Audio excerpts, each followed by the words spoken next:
Hello, it's Christine Lucan, your financial lifeguard. I hope you are having an amazing day today. I have to admit that I read something today that really got me pissed off.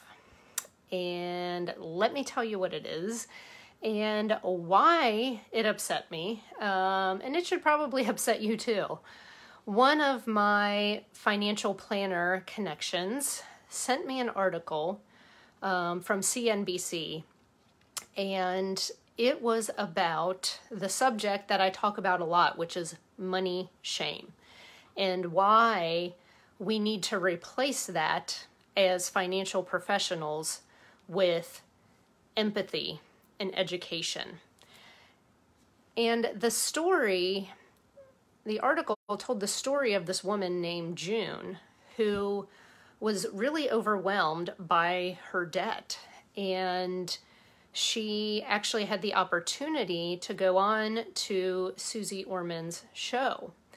And when she talked with producers, they led her to believe that this was going to be a helpful thing for her, that, Suze was going to actually give her personalized advice on national TV to help her pay off her debt.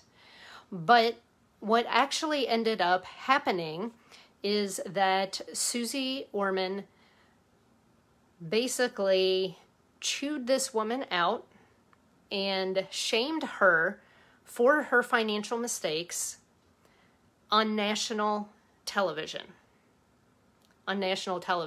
And as you can imagine, this woman who had just graduated from med school and was going to be a doctor was completely and utterly mortified. I mean, could you imagine, it takes a lot of courage to reach out and ask for help, especially when it comes to your finances, and to do that on national TV, knowing, hey, I am going to bear my sins and I am going to tell all these details so I can get help, and hopefully other people who are watching the show can get help.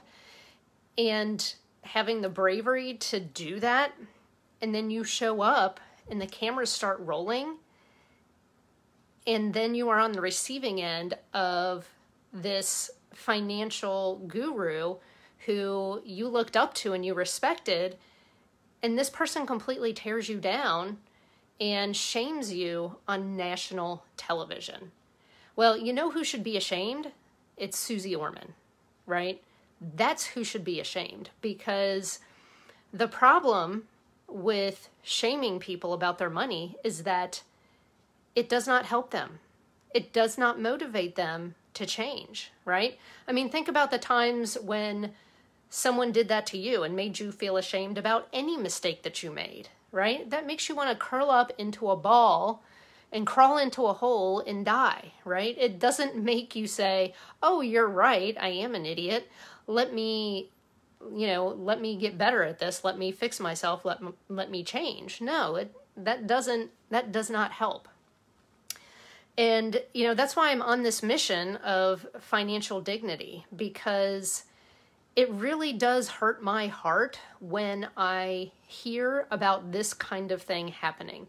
When I hear of a financial planner or a money coach or a financial educator or CPA that shames somebody for their mistakes rather than meeting them where they are with a sense of empathy and sympathy and saying, okay, let's look at this situation. Yes, it's not a great situation, but let's look at two things. Let's look at how we got there.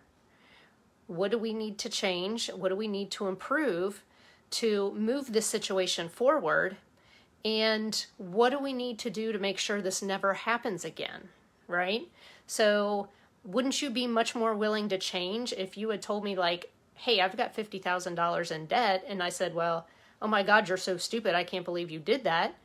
Or if I come to you and say, oh my gosh, that must feel like a real burden. Tell me how this happened. How did you get into this situation? Let's talk about it. And then let's talk about some ways that we can start moving you forward so we can start releasing this financial burden, and talk about strategies to keep you, once we get you out of this situation, to keep you out of this situation. Which of those two approaches is going to make you change, right? It's the second approach. It's the empathy, the dignity. That approach is always going to win over shaming people. So I know I have a ton of other financial professionals who are in my network and might be watching this, financial planners, CPAs, and money coaches. And so I certainly hope that you will take this to heart. Even if you think that your client has made a stupid mistake and you would never do that, there's always a reason, right? There's always a complex set of reasons for why the person got into that situation. And we're never going to help them get out of it by meeting them with condescension or judgment or shame. And so, if you're somebody who needs help in this area, always know that you can reach out to me. And even if we're not meant to work together one-on-one, I will make sure that you get resources to move yourself forward. And I will never, ever shame you for your money mistakes, ever. That is a promise.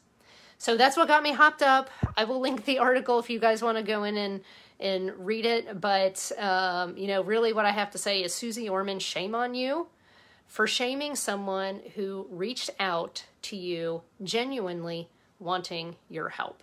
I will never, ever do that to any of my clients or anyone who follows me. I promise you. All right. See you later.